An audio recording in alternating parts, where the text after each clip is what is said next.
إن الحمد لله نحمده ونستعينه ونستغفره ونعوذ بالله من شرور أنفسنا وسيئات أعمالنا من يهده الله فلا مضل له ومن يضلل فلا هادي له وأشهد أن لا إله إلا الله وحده لا شريك له وأشهد أن محمدا عبده ورسوله صلوات الله وسلامه وبركاته عليه. يا أيها الذين آمنوا اتقوا الله حق تقاته ولا تموتن إلا وأنتم مسلمون. يا أيها الناس اتقوا ربكم الذي خلقكم من نفس واحدة وخلق منها زوجها وبث منهما رجالا كثيرا ونساء واتقوا الله الذي تساءلون به والأرحام إن الله كان عليكم رقيبا. يا أيها الذين آمنوا اتقوا الله وقولوا قولا سديدا يصلح لكم أعمالكم ويغفر لكم ذنوبكم ومن يطع الله ورسوله فقد فاز فوزا عظيما. أما بعد فإن خير الكلام كلام الله وأحسن الهدي هدي محمد صلى الله عليه وسلم وشر الأمور محدثاتها وكل محدثة بدعة وكل بدعة ضلالة وكل ضلالة في النار. السلام ورحمة الله وبركاته. We started on the chapter what they call Bab al-Kafa'a wal-Khiyar, the chapter of adequacy and alternative, for lack of better words. Al-Khiyar is pertaining to choosing to stay with the spouse or taking an alternative approach and remaining with one spouse if there is found in some type in the couple some type of discrepancy. So the chapter starts off by saying Babul Kafa'a, the chapter of adequacy, whether it be adequacy in the deen or adequacy in nasab, in the lineage, or adequacy in the aspect of lineage, or for example, like we said a couple of minutes ago, kafa'a fi deen, in the aspect of the religion. And also adequacy, we will speak in other different shurut or conditions that some of Ahl Ilm mentioned. Do they have the chapter in the book? Is that mentioned? Is it found? Can you just read it for me, Saad? Just read it for me. No, I'm trying to find a page. I ain't even get to it. Okay. Okay.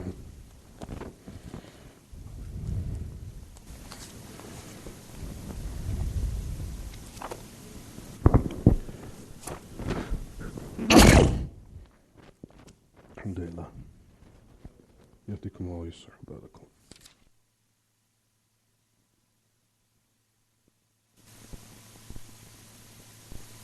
باب الخلع. It is right here.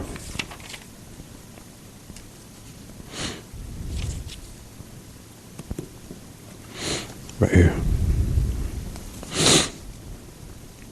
Equality in marriage and right of choice. So we said Ahl Ilm that they actually authorized and put in their books this word called al-kafa'atu.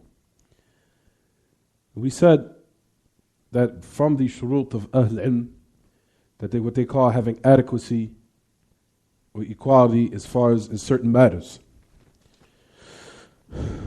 As you'll find that a lot of these shurut, some of these shurut are mukhtalafun fiha. A lot of them are different. A lot of them different as far as some of the prerequisites that I mentioned in the chapter. And some of them you'll find that are just straight. You'll find that Ahl Ilm do not make them a condition in marriage whatsoever. Like for example, we'll talk about the strongest opinion in regards to a lineage. Like for example, the validity of one marriage relies on one coming from a family that has a lineage. They has to have a lineage or a prominent, famous lineage in order for one's marriage to be what? To be valid. And we said that that condition we'll talk about is not a condition where Ahl Ilm say that is a prerequisite for the validity of one's marriage. We'll talk about that inshallah. We said that number one, the first thing that Ahl Ilm mentioned what they call kafa'a fi deen.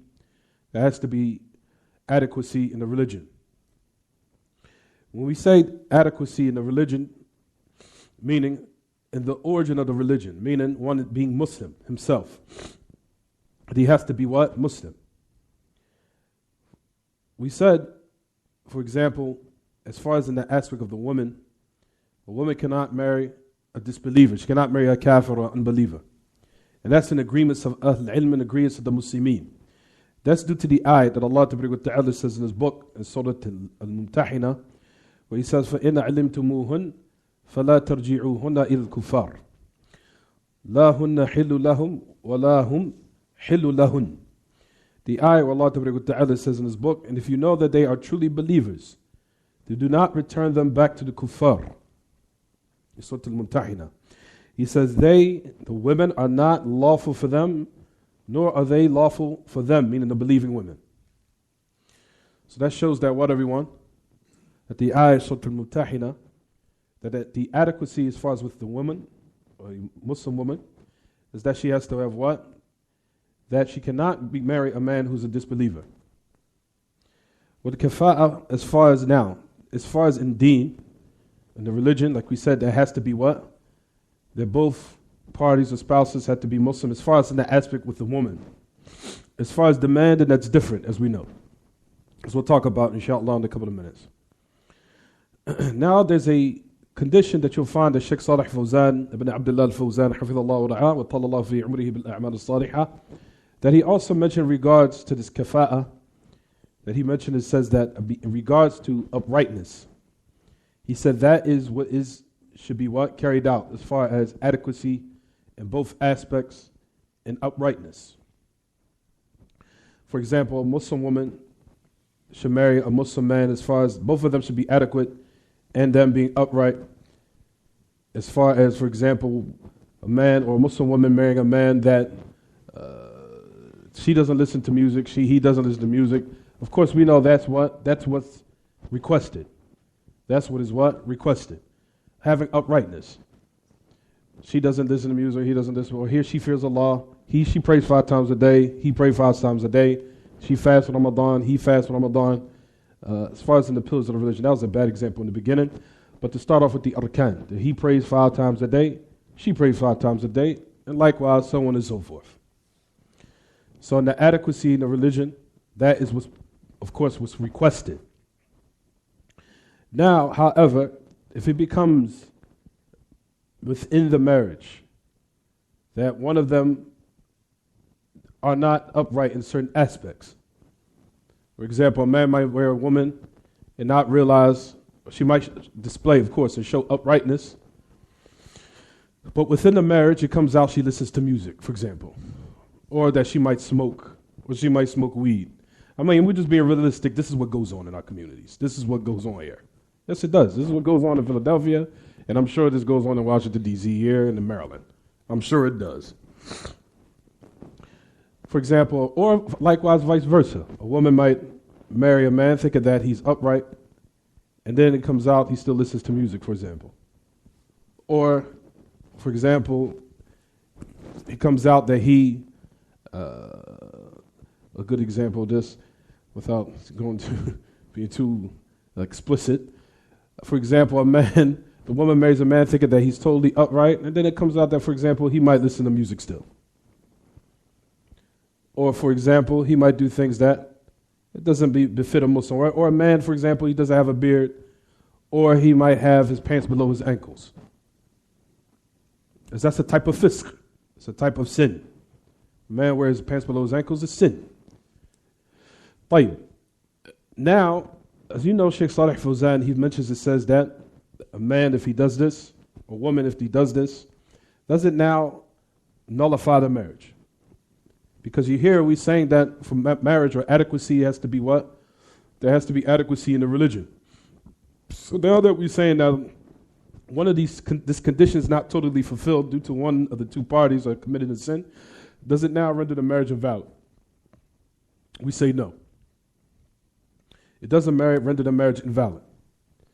Due to the fact, like we said, you'll find that from the strongest opinion of Ahl Ilm, that they say that adequacy, as far as in this aspect, it has details in it. You can't say totally no, and you can't say totally yes without giving the details. So one cannot just generally say, yes, there has to be kafa'a in the deen. Or no one can just totally say no either. Rather, we have to give the details in its proper place. Like we said, in regards to the woman, she has to marry a Muslim man. And if she marries a kafir man, then her marriage is what? Invalid. If she marries a disbelieving man, unbelieving man, marriage is invalid. As far as the man on the opposite, as far as marrying a kitabiyah. As we know, a Muslim man can marry either what? A Muslim woman, or he can marry a kitabiyah. He can marry a woman of the book with certain conditions. But like I told brothers in last class, you'll find that Ahl Ilm, a lot of them say, in these days and times it's not applicable. Especially also the conditions, and you'll find that Ahl Ilm say it's detested, even though it's halal for a man to marry a woman from the people of the book, but it's detested due to certain reasons, as we'll talk about. It's going to come, inshallah.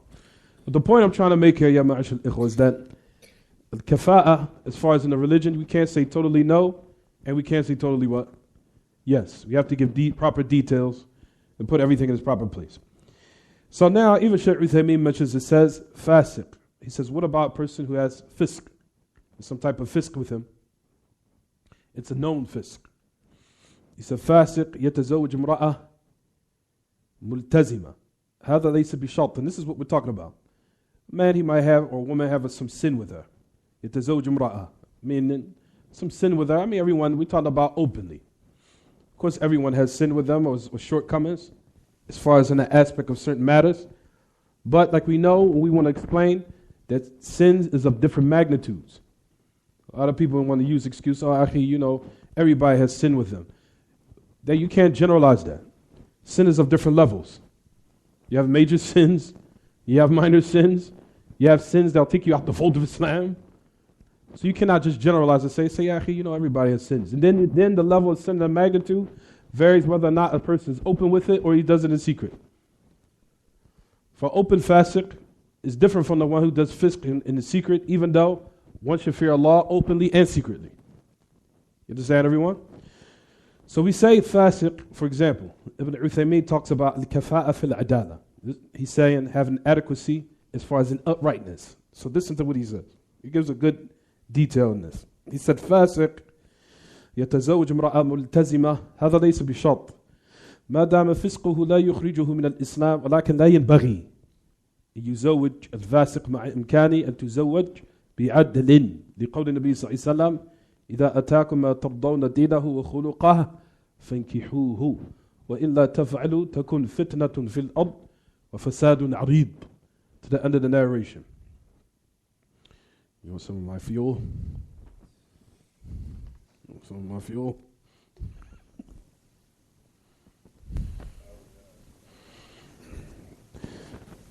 Keep them sugar levels up.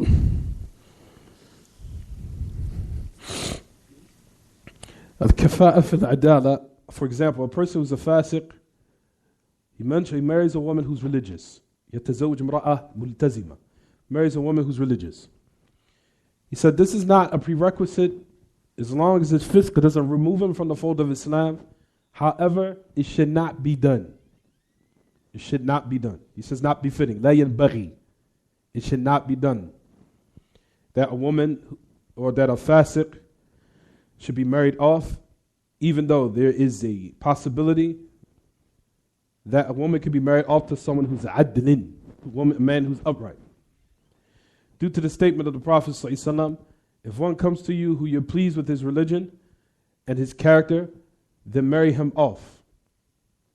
So that's more what? That's what's requested. That a woman be married off to likewise a religious man.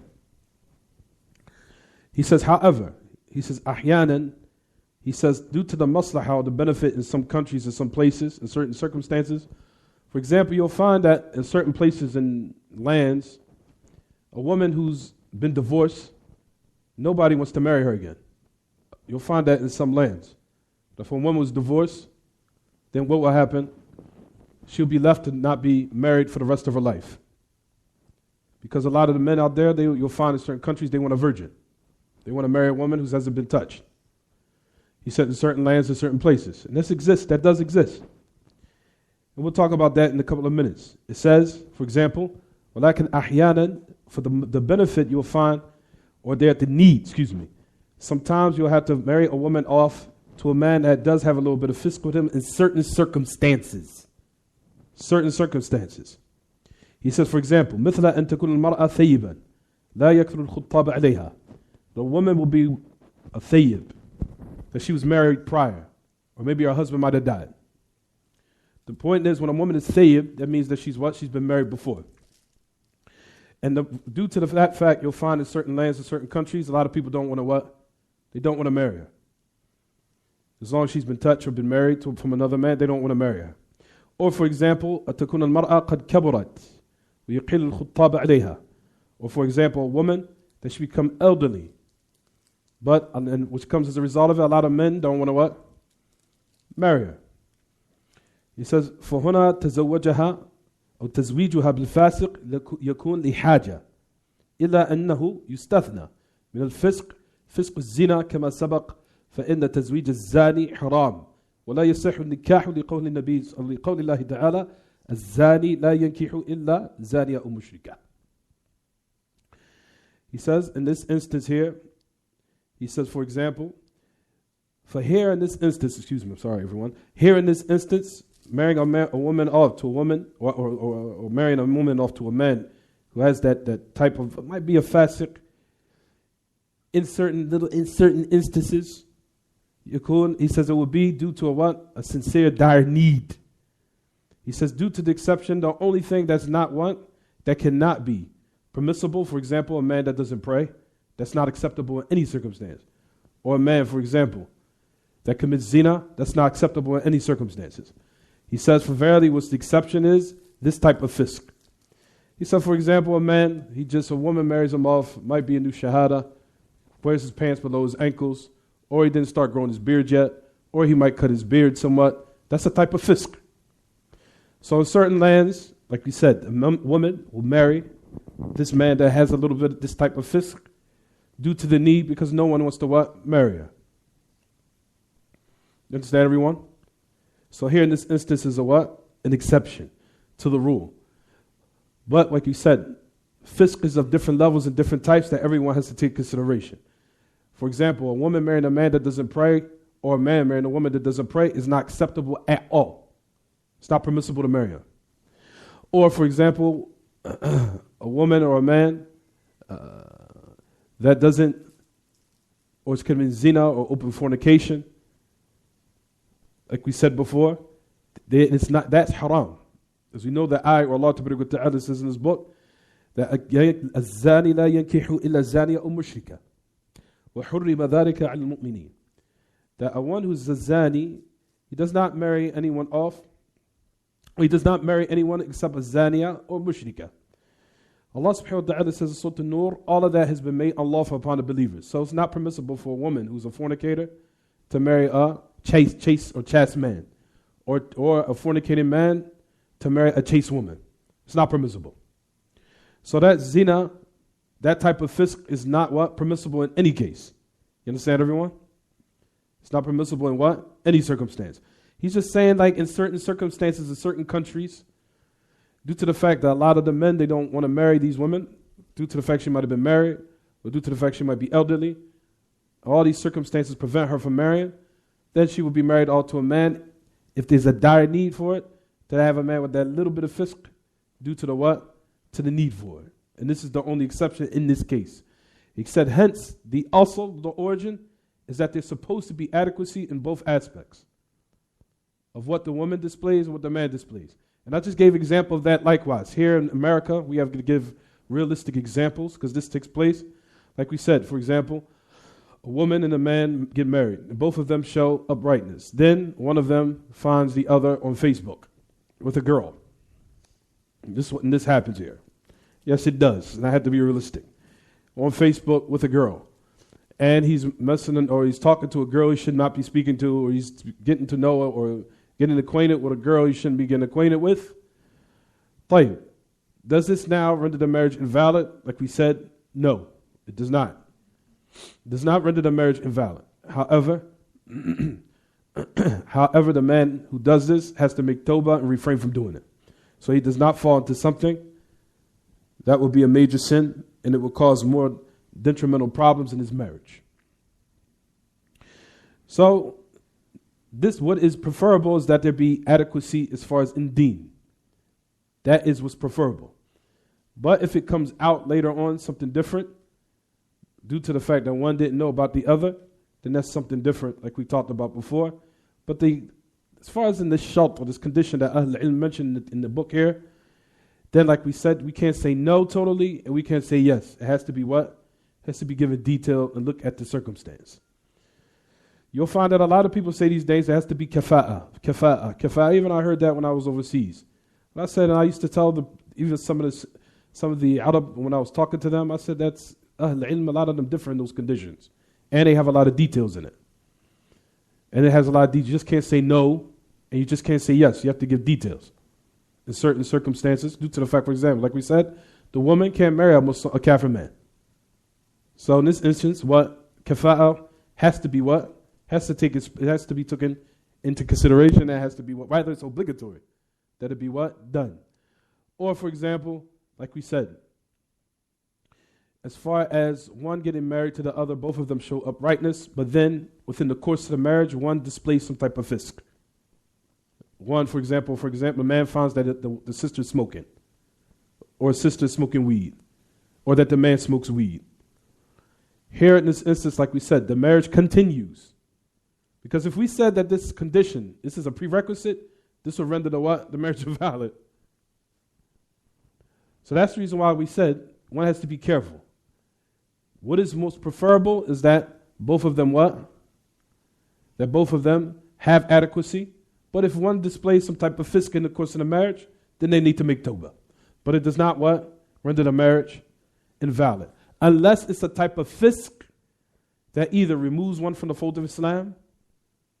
For example, one committing shirk, or one committing kufr, or even one committing bid'ah. Bid'ah can read now for a woman, if a man is upon bid'ah, she can request a khula' to be released from him. Or for example, the salah, or marriage. Marriage likewise, the salah. If the one leaves out the salah, you'll find that the majority of Ahl-Ilm says that the woman doesn't even have to ask for what? A khula' or marriage. The marriage just automatically, or the iddah automatically starts. You understand that the iddah already starts. So, it's a dangerous affair. So like we said, fisk is of different levels. You understand, everyone? Fisk is of different levels, just in sin is of different levels. So the situation has to be investigated. So, just to sum up everything, so we won't make everything confusing, Sheikh Salih, even Sheikh Muhammad ibn Uthaymeen mentions it, says, إِذَنْ الْكَفَاءَ فِي الدِّينِ لَا بُدَّ مِنْهَا. He says, just to sum up everything, he says adequacy in the religion, it has to be. It has to be present. There has to be adequacy. He says, however, it's given an exception from it. He says, for example, a Muslim man marries a woman from the people of the book, for example. He says, لِأَنَّ الزَّوْجْ هُنَا أَعْلَى مِنَ الزَّوْجَةِ. As we know, Allah Ta'ala did mention in the Quran, الْيَوْمَ أُحِلَّ لَكُمُ الطَّيِّبَاتِ وَطَعَامُ الَّذِينَ أُوتُوا الْكِتَابِ حِلُّ لَكُمْ وَطَعَامُكُمْ حِلُّ لَهُمْ وَالْمُحْصَنَاتُ مِنَ الْمُؤْمِنَاتِ وَالْمُحْصَنَاتُ مِنَ الَّذِينَ أُوتُوا الْكِتَابِ مِنْ قَبْلِكُمْ إِذَا آتَيْتُمُوهُنْ أُجُورَهُنْ مُحْسِنِينَ غَيْرُ مُسَافِحِينَ وَلَا مُتَّخِذِي أَخْدَانٍ. Allah Ta'ala in the ayah in Surah Al-Ma'idah, ayah number 5. Allah Subhanahu wa Ta'ala says in His book, those chaste women from the believers is lawful for you. And those chaste women who've been given the book from before you, if you give them their ujur, if you give them their what? Their dowry or their payment, meaning the dowry. He says, however, he says, Ahl-Ilm, and a lot of the Salaf, they detested that a believing man marry a woman from the book. He says, due to the possibility that a man can marry a Muslim woman. He says, وَإِنْ كَانَ هَذَا حَلَالًا. Even though it's halal, we say, but you'll find Ahl-Ilm had detested that. Why? Due to two affairs. He says the first reason is, he said it is dangerous upon the religion of the Muslim man. He says, وَلَا سَيِّمَا إِذَا أَحَبَّهَا حُبًّا شَدِيدًا. He says, especially if the man really falls in, or he has a severe, high love for her. He said, for verily now, in this instance, he said, it's afraid and it's out of fear that more than likely she's going to affect him. وَيُذْكَرْ, now he says, he gives the story. Now listen to the story, everyone. He says, وَيُذْكَرَ أَنَّ رَجُلًا مُؤَذِّنًا صَعِدَ الْمَنَارَةِ فَوَجَدَ عَلَى أَحْدِ السُّطُوحِ امرأة نصرانية. I think everyone knows this story. Some people know this story.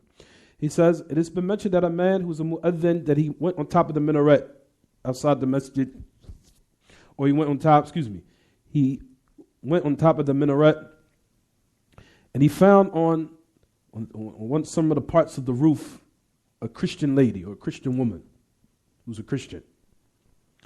He says, imra'atan nasraniyya jamila, that she was a Christian woman, she was very beautiful. It says, فَأَخَذَتْ بِلُبِّهِ. So he made her to the point where he says he made him lose his mind, how beautiful she was. He really enticed him. She really, really enticed him. فَأَرْسَلَ إِلَيْهَا يَخْطِبُهَا. عفوا. فأرسل إليها يخطبها فأبت إلا أن يكون نصرانيا نعوذ بالله فحاول فقالت لا يمكن إلا أن تكون نصرانيا فتنصر. He says he sent for her and he called for her that he what? That he tried to come to her in marriage, or that he tried to have a khitbah, that he tried to establish and take her hand in marriage. So she refused, except that that she made a stipulation that he had to be Christian. So he tried to be Christian. فقالت, I will not marry you, in no way I can marry you, except that you become Christian. So the man says, فَتَنَصَّرْ. So he became a Christian. He says, وَلَمَّا تَنَصَّرْ. Now listen to this part. وَلَمَّا تَنَصَّرْ قالت له إِنَّكَ بِعْتَ دِينَكَ بِشَيْءٍ رَخِيص. Listen to this woman, what she says to him. He says, when she seen him do this, now this is the show. Now listen to this real closely, because it shows that everyone, that she was, not only was she's a kafirah, she's also real smart too. She knew what she was doing. Listen to this part. It says, وَلَمَّا تَنَصَّرْ قَالَتْ لَهُ إِنَّكَ بِعْتَ دِينَكَ بِشَيْءٍ رَخِيصٍ. So when he became a Christian, she said to him, you sold your religion for something cheap. Listen to this. Now listen to what she goes on to say. فَتَبِيعُنِي بِأَرْخَصٍ لَا حَاجَةَ لِي فِيكَ فَصَارَ مُرْتَدًّا عَنِ الْإِسْلَامِ وَلَمْ يَحْصُلْ لَهُ مَقْصُودُهُ. He says, verily you sold your religion for something cheap. That means you're going to sell me for something even more cheap. She says, I have no need for you. لا حاجة لي فيك. لا حاجة لي فيك. I have no need for you. So he became apostated from Islam, and what he intended, it never what? Took place. Never reached it. And also the story of the man who committed adultery with a woman who she left her husband, or she cheated on her husband. So a woman was looking for love. It's another story, but this is kind of on a less level, but it's pertained to adultery. It was a woman who committed, she went looking, I guess, I don't know what she was looking out in the street for, because we know it's nothing out here. If you're looking for haram, this world is very cold. So at any rate, she left and went and cheated on her husband, committed fornication or adultery. So after she left, or after she committed adultery, the man said to her, what did he say to her? If you cheated on your husband, then you're going to do it to me too. I don't need you either. So after she was emotional, looking all for the love, so-called love, and all this other things, she fell into fornication and adultery, did this to her husband until the actual man who she cheated on him for, said what was smart. It says, if you would do this to your husband, you would do this to me too. I don't need you. So basically he had sex with her. used her for what he wanted to, and then after that threw her in the garbage. Get out of here. And that's what's what? That's what's out here. You understand, everyone? So it says, Idan, however, he says now, Shaykh Uthaymeen goes on to say, so this is the reason why the Salaf used to detest what? The marrying of a Muslim man to a what? To a kafir, or to a disbelieving woman. Whether she be from the Kitabiyah, a woman who's a Christian, or a Jew woman, even though it's halal, but you'll find that Ahl-Ilm that they detested that. He says, إذن استثنينا من مكافأة الدين المسلم يتزوج كتابية ومع ذلك قلنا إن كثيرا من السلف كره ذلك خوفا على الإنسان من أن تؤثر فيه. طيب. So he will say that الكفاءة في العدالة ليس بشرط. That adequacy as far as uprightness, he says, of course, we say that لكن لا ينبغي. That it has some details in it, and we do not say it's a prerequisite for validity of what? Of marriage. You understand, everyone? He says, however, it should not be what? Not be done. If a woman, if you can find a man that's upright in his religion, then marry him off to her. If she's upright, he's upright, then they should marry each other. That's what's requested. That a man marry a woman who has the religion. He says, that adala bi rajul fasiq. He says, should not be done. A woman who's upright be married to a man who's a fasiq, and likewise vice versa. It should not be done, he said, except in those little circumstances that we mentioned.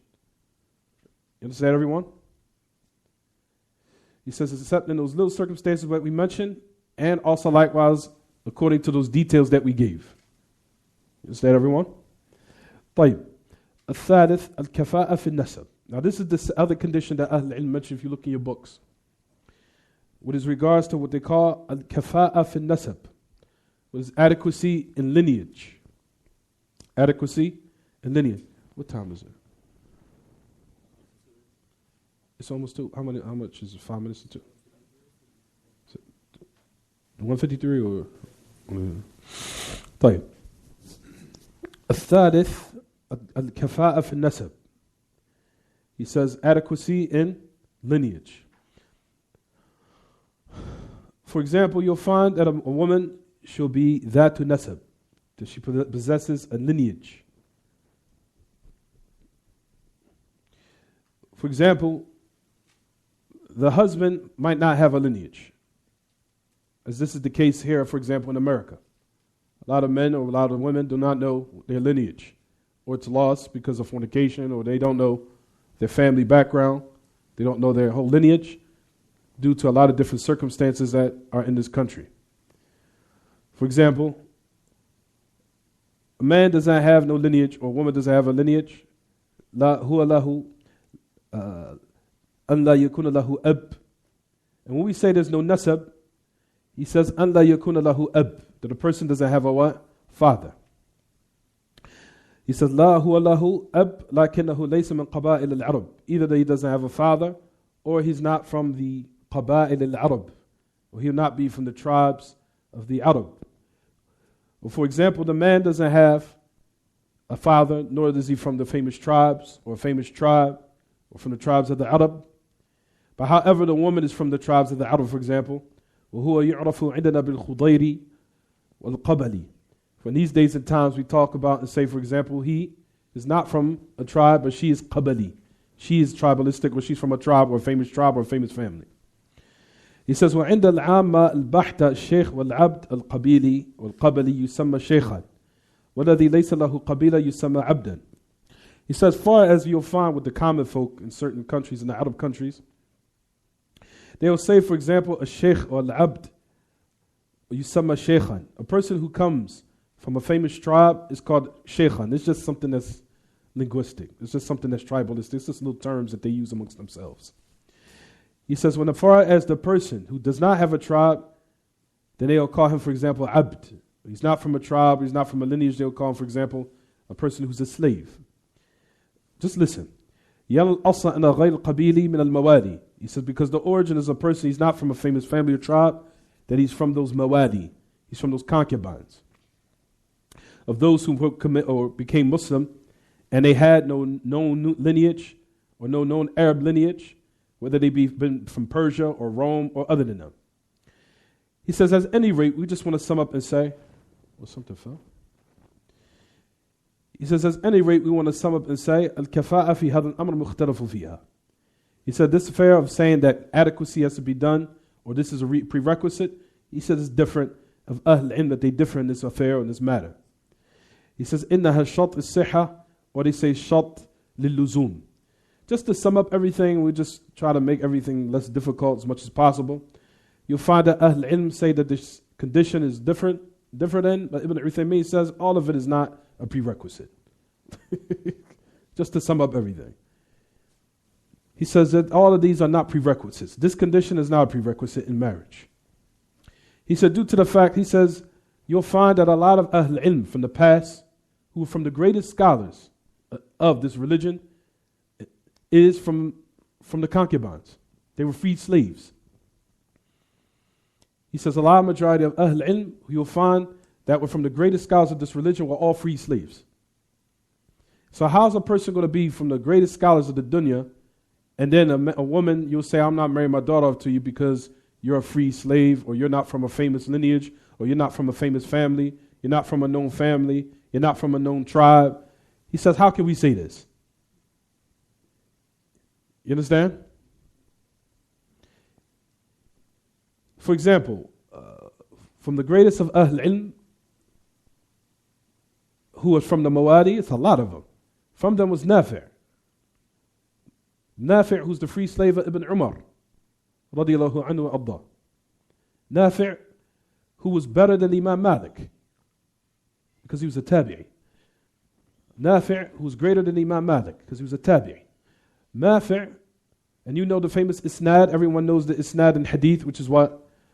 An Malik, an Nafi', an Ibn Umar. Everybody knows that isnad. Anybody study hadith know that isnad. Isnad is known. An Malik, an Nafi', an Ibn Umar. So Nafi' was from the Mawadi. He was a free slave. And he was the greatest of those who had ilm.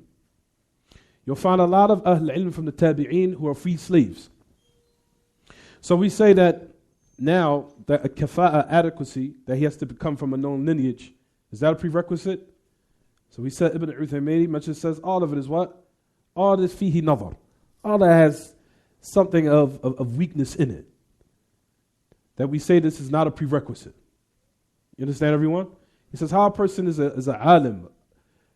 For example, another person who's from the Mawadi, Zayd ibn Haritha, he was Sahabi. No, Zayd ibn Haritha, no. He was Sahabi. He was Sahabi, khalas. That's the most highest of virtue. The person is Sahabi. Hassan al-Basri, Ata ibn Abi Rabah was from the Mawadi. Ata ibn Abi Rabah was from Mawadi. He was a free slave. And he was the most knowledgeable, to the point where even the Khalifa at the time went to him for fatwa during the time of Hajj. And he made him the head of the people who gave fatwa, to give religious rulings and verdicts in regards to what? Hajj, during the time of Hajj. And he was the most knowledgeable. Ata ibn Abi Rabah. Ata ibn Abi Rabah, and from what I remember is he was also black. Ata ibn Abi Rabah was black, and he was also a freed slave. And he was the most knowledgeable. So now he says that he was the most knowledgeable, or from the most knowledgeable people of his time.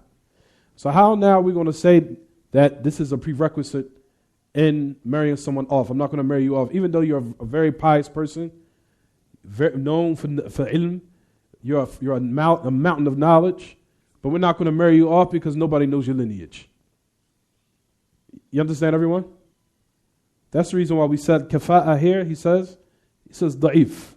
He says we're not going to say that this is a what? Prerequisite. He says كذلك أيضا كونه شرطا للزوم هذا فيه نظر. He says the same thing.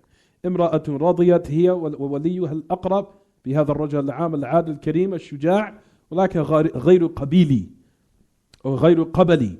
كيف نقول لابن العام البعيد افسخ إن شئت مع أننا نخشى أن يكون قصده بهذا الفسخ الحسد والغيرة. He says, how can we say that this is also a prerequisite or something that's binding upon a person? He said, all this fihi nadar is weak. He says, how's a woman who's pleased with a man, she wants to marry him, He says, and her wali, al-aqrab, her wali is pleased, and this man is an alim, he's a scholar, for example, he has a lot of ilm, he's upright, he's also generous, he's brave, to the end of it. And we say to him, no, we're not marrying you off because you don't come from any famous tribe we know. Or you don't come from a famous family or a famous lineage. So all this fihi nazar. So all this just to gather up, do we just say that this condition here is mukhtalafun fi, that's a different end? But however, what is the strongest opinion that it is not a what? Prerequisite in validity of marriage. It's not.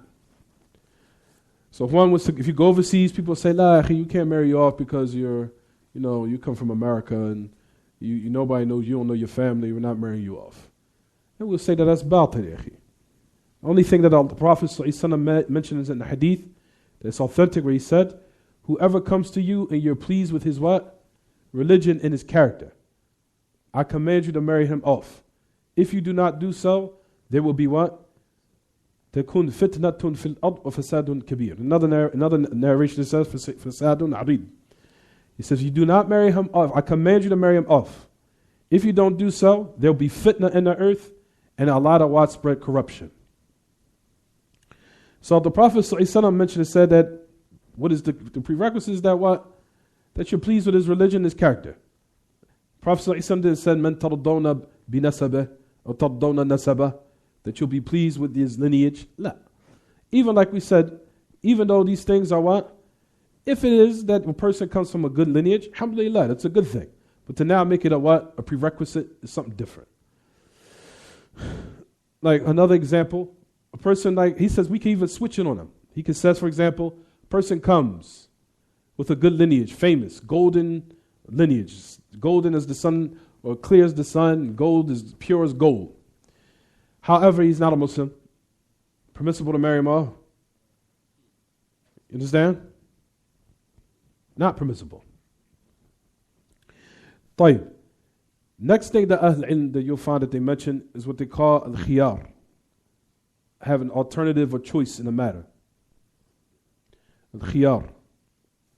Al-khiyar. There's other ones we wanted to mention, but we'll suffice with this. He says al-khiyar. Al-khiyar al-aib. For example, a person marries an individual. They'll marry one, and what will come out is some type of discrepancy. Meaning, for example, a woman will marry a man, or a man will marry a woman. Matter of fact, let me just read the details of Ahl Ilm, what they mention say.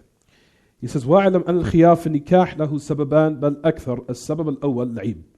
He says, خِيَارَ الْعِيبِ. When we say alternative of choice, we mean alternative choice of a discrepancy found. Due to a discrepancy found. He says, know that a khiyar in nikah has two reasons. The first one is, number one, is al-aib. Al-aib. No one's writing this now. You can write in your books. Al-aib, a discrepancy, or some type of blemish or defect. Some type of blemish or defect. When I say discrepancy, I mean blemish or defect. Don't worry, we're going to give all the detail. يعني أن يجد أحد الزوجين. For example, a person might find that one of the two spouses have a defect with them. Some type of defect. We'll talk about that, inshallah. That's the first reason. The second reason, فوات صفة مشروطة مثل يشترط الزوج أن تكون الزوجة بكرا. For example, the second reason is another prerequisite similar that the husband will put in the condition of the marriage that she's a virgin. Then after the marriage, it comes out that she's what? She's not. And it came out that she's what? She's actually been married before. Or some other reasons. Or for example, that he makes a condition she has to be beautiful. Or someone who's pleasing to his eye. And then it comes out that she's not like that. This happens here and this happens a lot here. For example, either on both aspects. The wife might not like the husband's appearance or the husband doesn't like the woman's appearance. Like I talked about the classes before, I told the brothers and the sisters, do not be too lax in this affair and do not be too extreme. Be middle course and moderate. Women, men, brothers, I told them on many occasions, Don't look for the woman you're trying to look for the model type. I don't want any blemishes. I don't want any, there can't be any varicose veins. There cannot be any cellulite, stretch marks. If she has that, I'm sorry, I'm good. Then you'll find on the opposite, on the women's side, I'm not marrying, his beard has to be this way. I want him to look this way. He has to have a full, nice length, long beard, and his stature has to be this way. It's nothing wrong with that. A person has to marry someone who's pleasing to their eye. It's very important in marriage. But like we said, be moderate. Do not be extreme. Be moderate in middle course. Don't be too far to the left. For example, I'm just going to marry a woman that I don't like the way she looks at all. You understand? Nor be too far to the right where it says, I'm going to marry a woman, she has to look like this model, hourglass figure, no blemishes, no stretch marks, no nothing. Can't be any blemishes on her body. Nowhere. Flat stomach, as flat as it can get. It has to be like this to the end of it. You understand, everyone? Be moderate. And likewise, women, the same thing. Be moderate. For man, like we said, trying to find a man who's pleasing to your eye too, and that you're able to also likewise be pleased when you look at him, so that desire could be fulfilled. That's something important, no doubt. But like we said, do not be extreme. Be middle course and moderate. That's what we're looking for in these matters. We're looking for moderation and a middle course. That's what's requested in our religion. A lot of people say, and I've heard women and men, I heard due to ignorance, still say, no, I'm just going to marry a woman. Just marry her for the deen, just marry her for the deen, And I've heard said, listen, our religion is moderate. You have to be married to someone somewhat that's pleasing to your eye. That's important. Just moderation. You understand? So you can't be say just marry her for the deen, and she still not be pleased. You're not pleased with when you look at her. You understand, everyone? There has to be some type of attraction. It has to be. That's important. And on top of that, like we said, we're not going to be too far to the left either. You understand, everyone? As this happened to Thabit ibn Qais ibn Shammas. It was the first khula' in Islam, except that what happened in the hadith, she said there was nothing wrong with his religion, there was nothing wrong with his uprightness, there's nothing wrong with him as a religion, but however I test kufr in Islam. Meaning I detest that I'd be disobedient because I didn't like the way he looked. You understand? She said, I detest kufr in Islam, meaning I'd be disobedient to my Lord due to the fact that she did not like she wasn't pleased with how he looked. So these narrations to show that one has to be moderate. Just be moderate. The thing is moderation.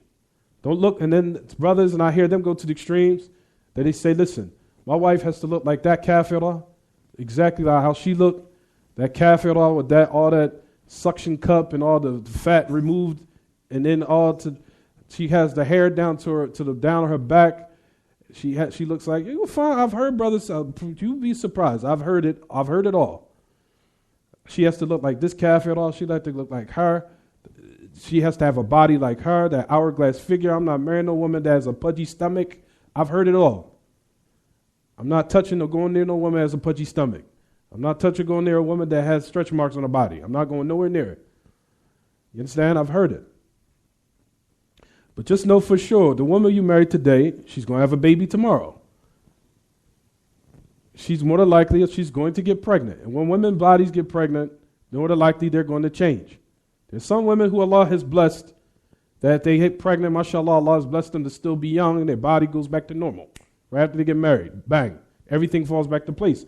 But there's some women out there that when they get pregnant and have children, their body changes and how their shape changes. A little bit of fat grows somewhere. It happens. That's life. Right or wrong? So we have to know how to deal with it. And know when to deal with it. That's why we say to brothers, don't be extreme. Do not be extreme in this matter. And stop trying to make these women look like these kafir women who do not make a ghusl or stinja.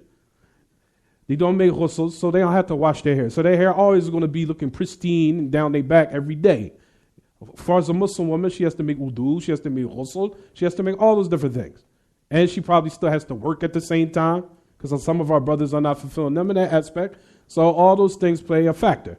She wears a khimar, she wears overhead abaya, she sweats under there. So you can't expect her to look like these kafir women that you're pleased to look at every day.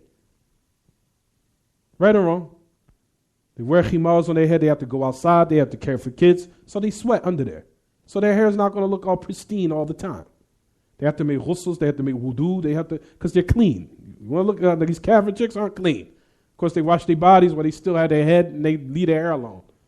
Of course, the hair is going to look in place. When you don't pray and you don't do what you're supposed to do on a daily basis, I'm sure you can keep your hair looking nice every day. And I hear the new things now with the Muslims that the women are wearing makeup on their faces. They're starting to wear makeup and these masks on their face. They made something called like a mask or something like that they put on their faces. And I'm trying to figure out, how's a woman going to make wudu and the wudu penetrate the skin? That's what I'm trying to figure out. They wear these masks, does it come off or something like, or they remove it. Of course, they will have to remove it in order to make wudu properly. But they'll wear it until the water is not able to penetrate, and your salat is rendered to be invalid if you don't make wudu properly, and the water isn't hit and penetrate the skin. So these are things that we are plagued with, and just to sum up everything, we have to be moderate in middle course in all of our affairs. Like I said, we're not too lax, and we're not too extreme. We're right in the middle. You have to marry a woman that you're pleased to look at. You have to, and a woman has to marry a man she's pleased to look at. But be moderate. You understand, everyone? Just be very moderate. طيب. In regards to what we say, هل هناك خيار شرط? Now, so the first reason for why a person can have the choice to stay in a marriage or to discontinue the marriage. Number one is, like we said, one might find the other with some type of defect. You'll find, for example, and person, please don't laugh at this when I say this. If you'll find a for example, a woman might find that the man is not able to perform. That's a defect. Ahl-ilm do mention that. That's a defect. Or, for example, the man might find a woman she can't perform. Or, for example, the woman hides, because this does happen these days. A woman hides, she has problems getting pregnant. Or she hides that she can't get pregnant. She'll hide it. Then it come out later, years later, after you spent all these years with her, that she can't get pregnant. And she knew it. Because this happens here. So if this is the case, then what? A woman, the person has the choice now. This is what we talked about here, which is called what? Khiyar. You have the choice to now either continue the marriage or dissolve it. And nobody would be sinful.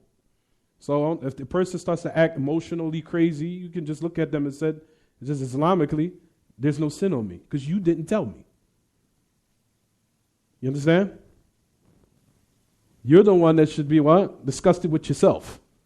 You should have disclosed that and made that clear before you married the person.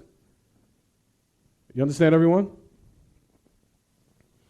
So, as far as that which is ma'ib, a defect, these are the defects of what we're talking about.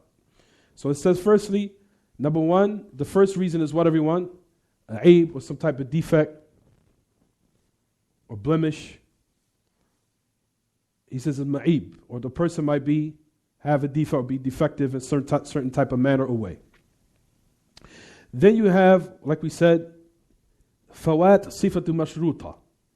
Then you have, for example, that what was not carried out was a specific characteristic you were looking for that was made in the marriage, but it never got what? Carried out. Like we said, for example, a man wanted to marry a virgin. Then it came out she wasn't. That's the second reason.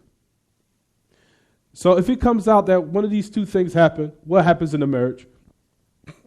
Like I said, a person has the choice. He can either continue or what? Discontinue the marriage. Even her, even the female. She has the choice to either what? She has the choice to either continue or discontinue the marriage. If she discontinues, she's not sinful. Because, like we said, everyone has to be accommodated. And everybody has to be what? accommodated in their marriages in their own way what they were looking for. هل هناك خيار شرط اختلف العلماء فيه هل يثبت خيار الشرط في النكاح ولا؟ We'll stop here inshallah. We'll just stop here. What time is it? All right, we'll stop here. هذا وصلى الله وسلم وبارك على نبينا محمد وعلى آله وصحبه. سبحانك اللهم وبحمدك أشهد أن لا إله إلا أنت أستغفرك وأتوب إليك.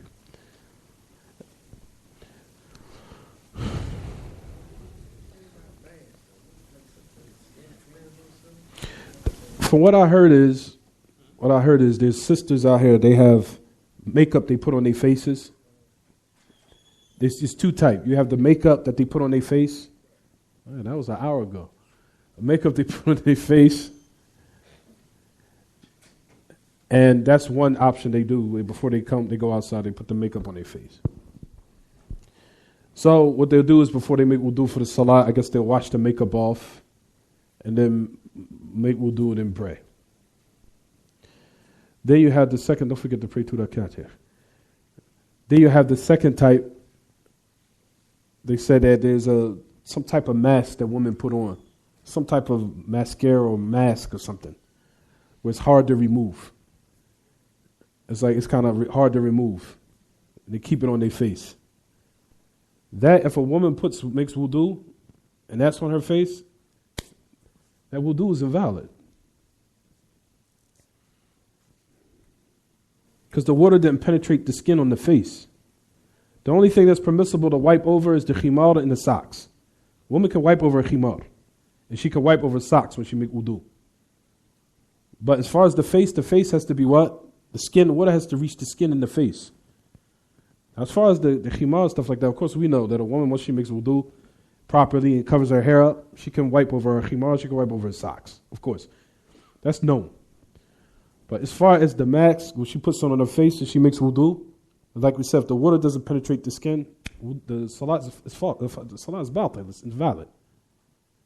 Salat is invalid.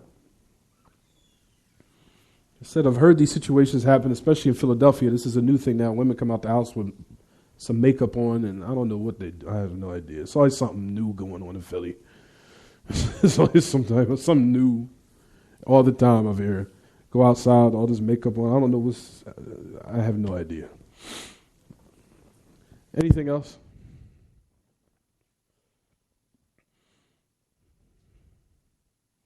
Anything else, brothers? There's a lot of from the tabi'een who are free slaves. A lot. Muhammad ibn Sirin, Nafi', Ata ibn Abi Rabah. There's a lot from the greatest scholars of this religion who are all free slaves. There was ai considered ai of the religion. They were free slaves.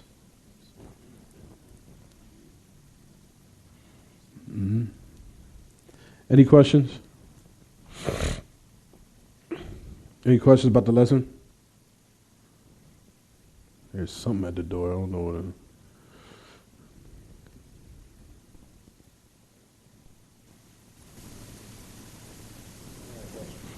Hold on. What happened when we was talking about not marrying your women folk, the people who disbelievers and stuff like that?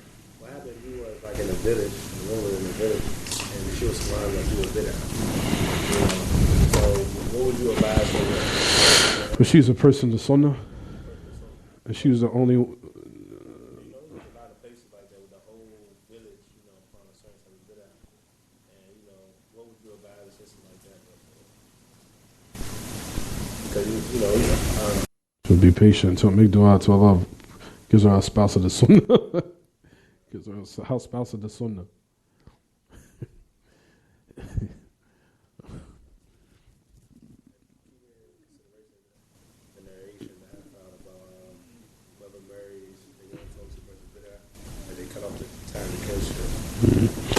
Yeah, that's an athar from one of the Salaf.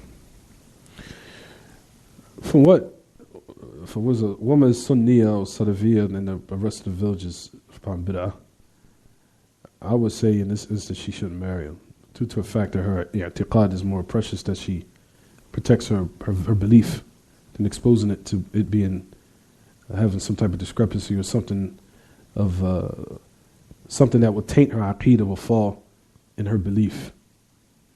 Something that will pollute her aqidah. I gotta leave. I forgot. I totally forgot.